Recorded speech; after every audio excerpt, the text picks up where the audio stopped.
وہ آگے چلیں ہم پیچھے چلیں، کوئی کام ہو وہ پہلے کریں، اس کی تو بات سمجھ میں آتی ہے کہ مصطفیٰ سے آگے نہ بڑھیں، کہ وہ چلیں تو ان کے پیچھے پیچھے رہیں۔ تو مولا تو نظر ہی نہیں آتا، تو نظر نہیں آتا، نہ تو ہمارے ساتھ چلے، نہ کھائے نہ پیے، تو تجھ سے بھی پہل ہو سکتی ہے، تیرا تقدم بھی ہوگا۔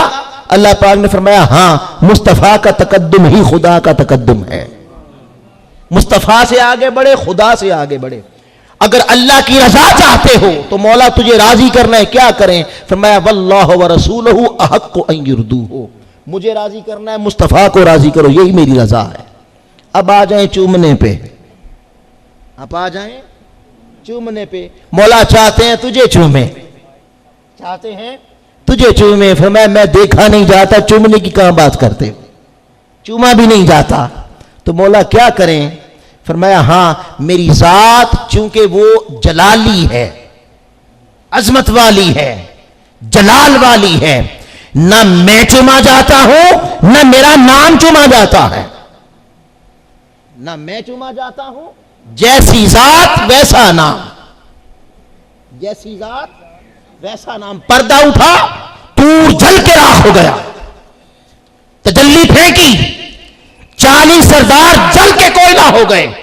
یہ تو اس ذات کا عالم تھا، اور نام کیا رکھا؟ بولیے اللہ، بولیے اللہ۔ کیا نام رکھا؟ اللہ۔ ہونٹوں نے چوما؟ بولیے، پھر کہیں اللہ۔ ہونٹ ملے؟ نہیں۔ مولا یہ کیا ہے؟ فرمایا ہاں، جیسی ذات ہے نام بھی ویسا ہے۔ اب آئیں کہیں محمد، پھر کہیں محمد۔ ادھر ایک بھی بوسہ نہیں اور ادھر دو دو، ادھر کتنے؟ دو دو۔ مولا یہ کیا معاملہ ہے؟ اپنے نام میں ایک بھی نہیں رکھا، اور یار کے نام میں دو دو ہیں، یار کے نام میں دو دو ہیں۔ بس میں ہاں یہی تو بات سمجھانا چاہتا ہوں، نہ میں دیکھا جاتا ہوں نہ میں چوما جاتا ہوں۔ ہاں، اگر میرے نام کو چومنا ہے تو میرا نام بھی چومنے سے پاک ہے۔ آؤ تم اگر مجھے چومنا چاہتے ہو تو یار کے نام میں دو دو بوسے رکھ دیتے ہیں، ایک ہمارے نام کا، ایک مصطفیٰ کے نام کا۔ تو اس نام میں بھی اللہ پاک نے چومنا رکھا۔ بولیے اب، بولیے نا محمد۔ کیا؟ تو کتنی دفعہ بوسا ہوا؟ پہلا بوسا خدا کے نام کا، دوسرا بوسا مصطفیٰ کے نام کا۔ اب ہماری نعت کونسل آ گئی ہے، اور میرا خیال میرا وقت بھی پورا ہو گیا ہوگا۔ سبحان اللہ۔ تو لوگوں، بس یہ راز ہے، اللہ پاک نے فرمایا کہ اس نام کی عظمتیں ہیں، اس نام میں رفعتیں ہیں، اور خدا کی قسم آپ تاریخ اٹھا کے دیکھ لیں، ساری تاریخ اٹھا کے دیکھ لیں، جس نے اس نام سے پیار کیا اور جو اس ذات کے ساتھ جڑا، وَرَفَعْنَا لَكَ ذِكْرَ، یہاں سے ہم نے گفتگو کا آغاز کیا تھا، وہیں پہ ختم کر رہا ہوں۔ وہیں پہ آپ نے وہ نام کی سیر کر لی، اس میں جو عظمتیں تھیں وہ چند ہم نے مختصر سے وقت میں بیان کر دیں۔ اب آئیں وَرَفَعْنَا لَكَ ذِكْرَكَ۔ راز یہ ہے لوگوں، اگر بلندی چاہتے ہو تو مصطفیٰ کے ذکر سے جڑ جاؤ، حضور کی ذات سے جڑ جاؤ۔ اس کائنات ہست و بود میں اللہ پاک نے جس نے اس کے یار کے ساتھ محبت کی، اس کے محبوب سے محبت کی، وہ چاہے درخت کا تنا تھا، وہ چاہے بھیڑیا تھا، وہ چاہے ہرنی تھی یا ہرنی کے بچے تھے، یا غار میں بیٹھ کر راہیں تکنے والا سانپ تھا، چونکہ یار سے محبت کی تھی۔ وَرَفَعْنَا لَكَ ذِكْرَكَ، پیارے تو بلند ہے جو تیرے ساتھ جڑا، پھر زندگی میں ہر شے مٹ جائے گی، دنیا میں اس کا تذکرہ مٹنے نہیں دوں گا۔ آج بھی اس سانپ کا تذکرہ ہے، آج بھی اس درخت کا تذکرہ ہے۔ اور یہ بھی سن لیں، اس درخت پر جو یہ واقعات آپ نے سن رکھے ہیں نا، یہ واقعہ سن رکھے ہیں۔ یہ ایک درخت تھا لکڑی کا، خشک تنا کھجور کا، اس کے ساتھ ٹیک لگا کر، حضرت امام بہقی رحمۃ اللہ تعالی علیہ سے بیان کرتے ہیں، اس کے ساتھ ٹیک لگا کر حضور علیہ الصلوۃ والسلام واز خطبہ جمعہ دیتے تھے۔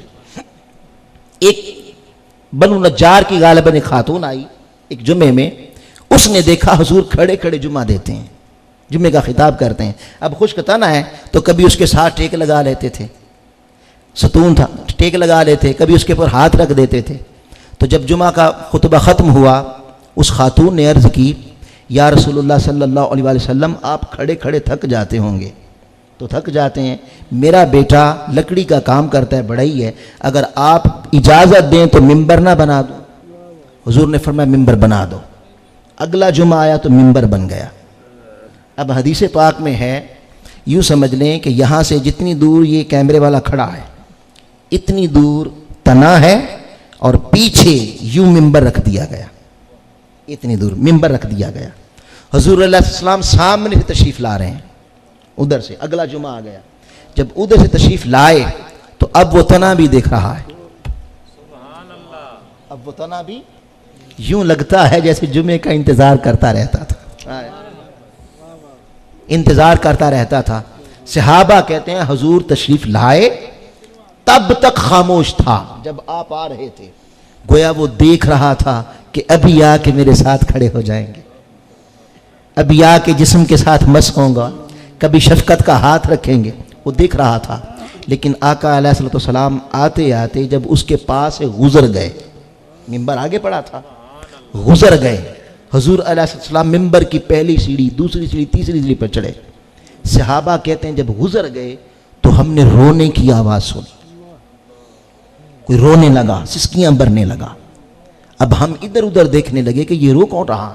مجلس میں نظر کوئی نہ آئے, آواز میں درد آ گیا, سسکیاں بھرنے لگا. آقا علیہ الصلوۃ والسلام تینوں سٹیپ چڑھ کے ممبر رسول پر کھڑے ہو گئے, مگر قربان جائیں بیٹھے نہیں. پتہ ہے کیوں نہیں بیٹھے؟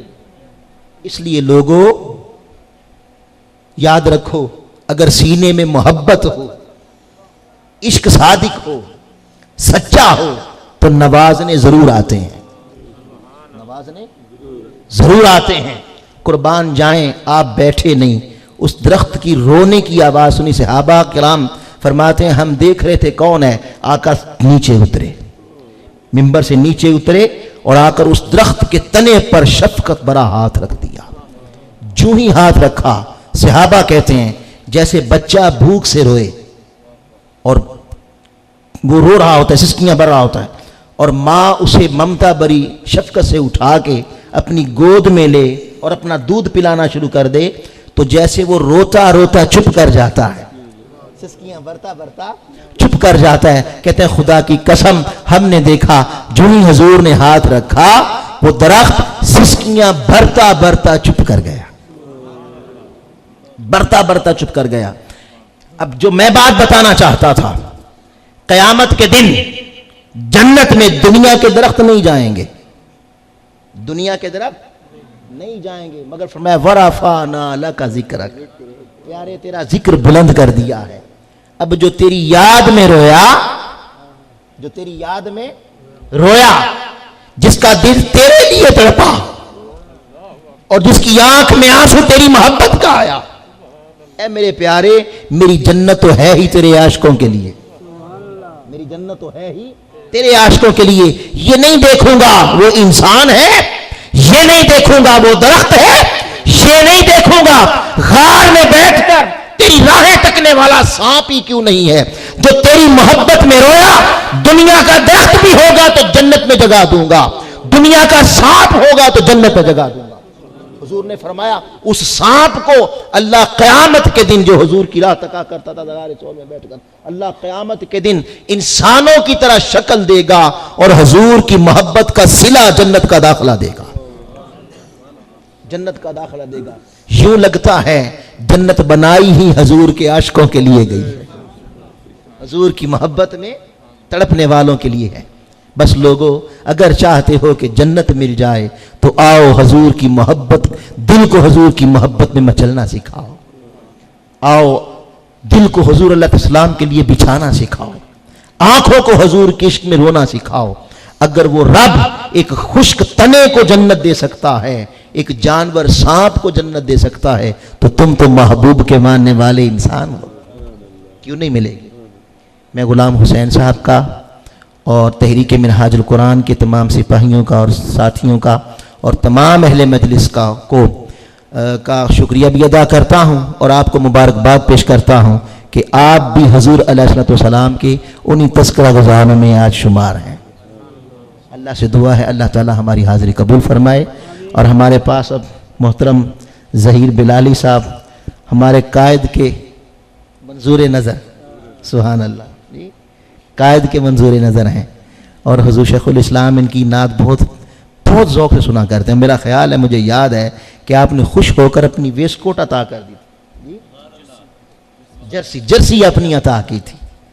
تو آئیے اب ہم انہیں سنتے ہیں، اور کم سے کم اپنا دل اس درخت جیسے ہی بنا لیں جی، ایمان سے بتائیں، جس طرح وہ سام بیٹھ کے حضور کی راہیں تکتا تھا یا درخت رویا تھا، کبھی ہم روئے، کبھی ہمارا دل تڑپا؟ تو آئیے آج کی مجلس سے یہ فائدہ لیں، دل کو حضور کی یاد میں رونا سکھائیں۔ وما علینا الا البلاغ۔